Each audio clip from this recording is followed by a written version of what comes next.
តោះថ្ងៃហ្នឹងគឺយើងមកដោះស្រាយបញ្ហាមួយដែលគ្នាយើងជួបច្រើនខ្លាំងមែនទែននៅពេលដែលដាក់ mode ឬក៏ដាក់ mode page ហ្នឹងណាតោះឥឡូវយើងទៅមើលបញ្ហានៅបងប្អូនគ្នាតោះឥឡូវយើងចូលទៅកាន់ T launcher មកតោះឥឡូវខ្ញុំមកបង្ហាញអំពីបញ្ហាដែលគ្នាយើងតែទៅជួបនៅពេលដែលយើងដាក់ mode page អូខេតោះឥឡូវខ្ញុំទៅការបង្កើត version ថ្មីមួយទៀត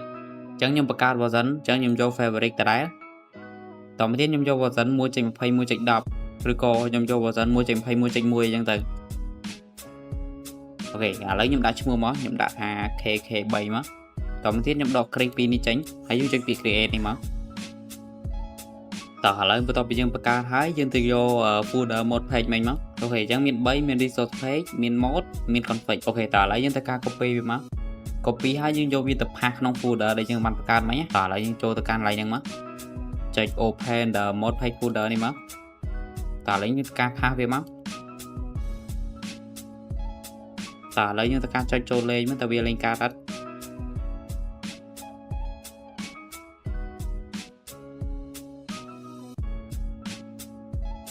អូខេចឹងអានេះគឺជាបញ្ហាដែលគ្នាយើងតែងតែជួបគឺដាក់ទៅគឺវាចេញបែបហ្នឹងចឹងអាបញ្ហាហ្នឹងគឺវាងាយស្រួលទេចឹងមានន័យថាគឺវាខុស version នេះឃើញអត់វាដាក់ Minecraft របស់យើង version 1.21.1 ក៏ប៉ុន្តែ mode របស់យើងគឺ version 1.21.11 ចឹងគឺវាអត់ដំណើរការទេ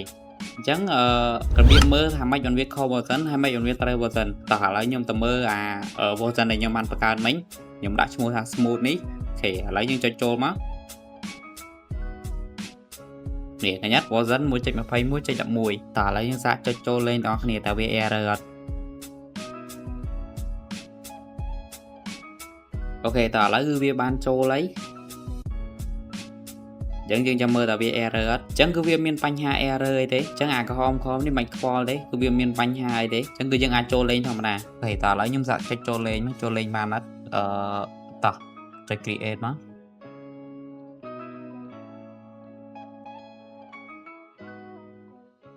អូខេអញ្ចឹងគឺថា mod page ហ្នឹងគឺវាលេងបានធម្មតាទេគឺមានបញ្ហា error ទេយើងប៉ុណ្ណឹងមកគឺយើងអាចលេងបានហើយ